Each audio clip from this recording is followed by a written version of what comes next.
Welcome to the Geek Easy, fellow geeks. Open a beverage of your choice, because today I'm going to be reviewing the two graphic novels that I picked up for my LCS haul the other day. Oh, darn it. The hell. Which would be, first off, we are going to be doing Bloody Choices, Wolverine. I had never heard of this graphic novel, never seen it, but I saw the cover, which is awesome, and saw that it was written by Tom DeFalco and drawn by John Buscema, which, hey, that sounds pretty awesome to me. And, you know, Wolverine, if his character is done right, is a really awesome character.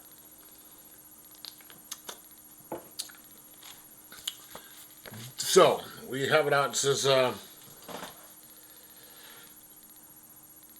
two men, once allies, now implacable adversaries.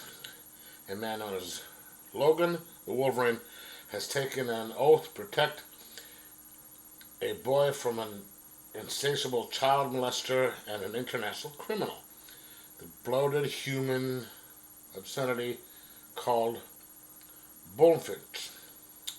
Logan always keeps his word. In fact, not lost on one Nicholas Fury, the redoubtable director of the most powerful secret agency in the world, S.H.I.E.L.D. The duty-bound Fury has sworn to grant immunity from prosecution to a smug Bullfinch in exchange for his cartel-busting testimony in court. So, okay, that's basically the story. It comes out, you know, you have starts out with a little parade. Why couldn't I think of that word? In Hawaii.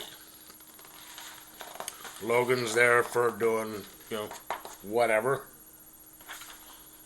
And, you know, I see that, I think that's the little kid right there. But, oh no. You see Logan, and you see this little kid right there. He's sneaking up to these two people in a restaurant.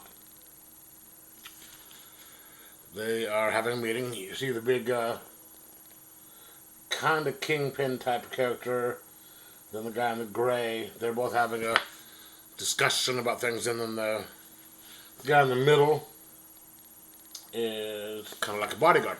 And the kid tries to shoot him. Fails. And Logan protects the kid for the moment, and this is how he gets involved with who turned out to be Bullfinch. Not involved with, but going against him, because Bullfinch has the kid's brother. It turns out that he does horrible things to these kids, and he is out there to shut him down and stop him. And turns out that Nick Fury is, we're talking the original Nick Fury, the Earth 616 Nick Fury, is there to stop. Is to, you know, to capture the guy, which puts him at odds. So you have a kind of a triangle going of, you know, Nick Fury and Wolverine against each other with the same goal, but they're just going about it in different methods. And both of them against Bullfinch and the lawyer who works for it. And then you also have Wolverine against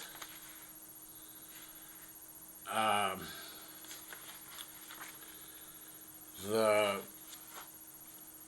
bodyguard, whose name is Shank. If you look right here, that's him. And he looks an awful lot like Wolverine, which is part of the story.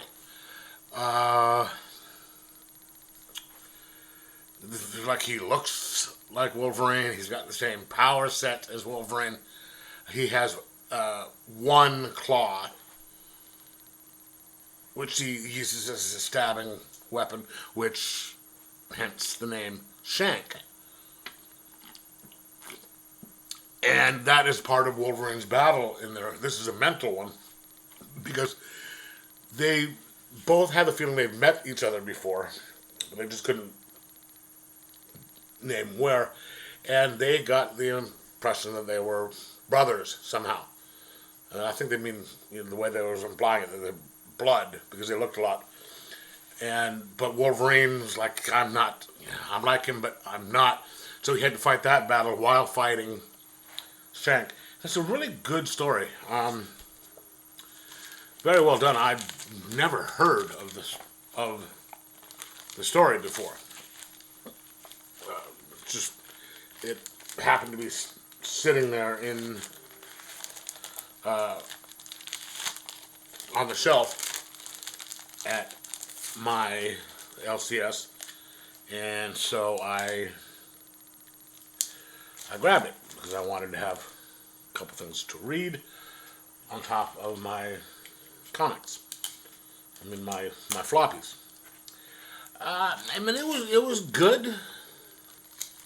It was nice to see a story with Wolverine being Wolverine, where you have two heroes fighting, because Nick Fury isn't exactly a hero. He's more like Wolverine, because Wolverine isn't really a hero either. They're more anti-hero types. And Marvel usually has the if the heroes are going to fight, it'll last 2 or 3 pages, and then they're like, hey, wait a minute, why are we fighting? We should be working together.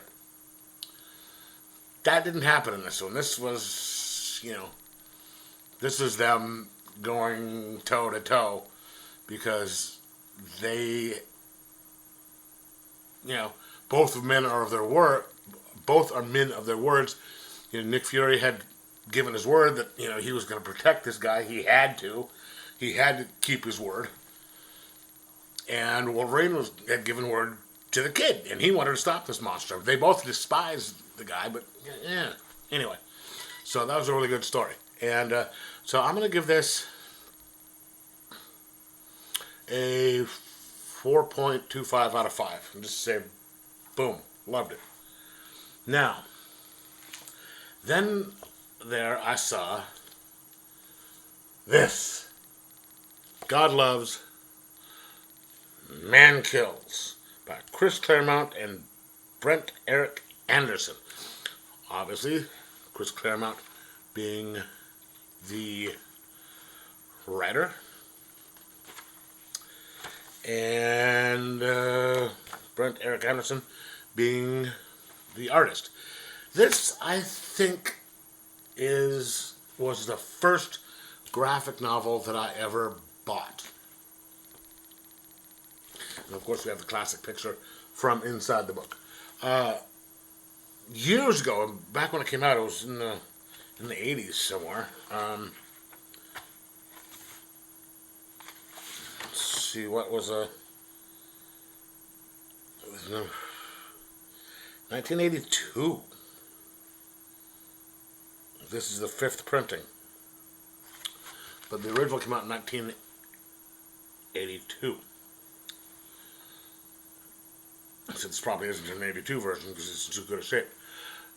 But I'd forgotten how good this book was. I mean, it's so good that they it made it into some of the X-Men movies. They based some of the movies on that. This is the book with Reverend Stryker, who has his I don't want to say acolytes because that's a different thing. His people. He is a very anti mutant person, and he's out on a kind of a crusade to kill mutants. And then it gets he kidnaps Professor X and has a plot to use Professor X to ferment more hate and a war between X-Men, between mutants and humans, and he wants to kill mutants. Very good story. I'm sure many of you have heard the story. And I had forgotten about this one part in here that there'd be no way that this part would be done in a book today. In fact, I was talking about it to somebody yesterday, and they said in subsequent reprints they took this part out. You have Sprite. Was it Sprite or Ariel? Kitty Pryde, before she became Shadowcat, was at her dance recital with a Steve, the woman who's the dance instructor. She was a friend of the X-Men, and Kitty gets in a fight with a guy because he was a follower of Reverend Stryker, and he kept using the phrase "muty, muty, muty," and saying that they should be killed. So she gets into a fight, and the dance instructor stops the fight. Says, "Hey, she says,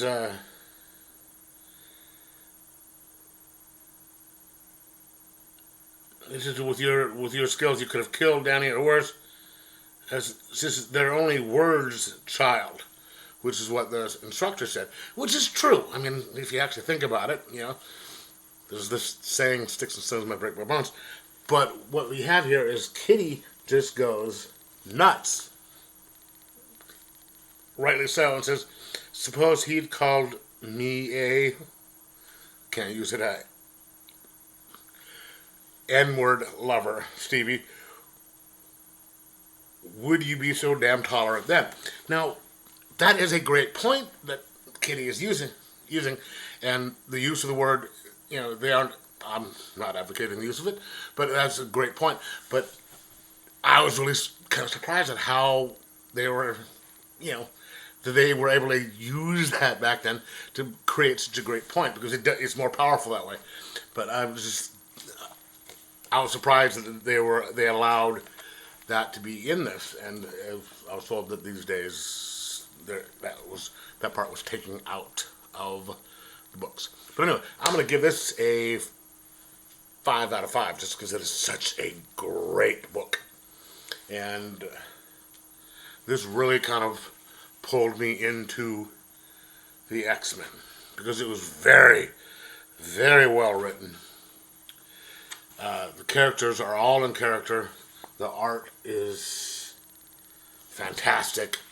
It shows you, the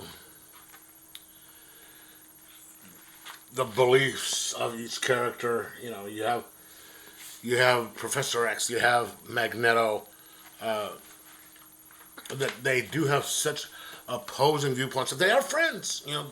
It's just you had a friend where you both believe the same thing, but you have different ways of going about it, and that can be a problem. That shows you how that is how it is showed in this thing, and it is very well done, and it shows you why that Christopher Claremont is the best X-Men writer, in my opinion, that there is. So I'm going to give this a 5 out of 5, and just say, if you don't have it, if you haven't read it, pick it up, read it, enjoy it, because it's a great book. Anyway, let me know if you've read either one of these, what you thought of them, what your opinions were. Like, subscribe, and most of all, enjoy your comics.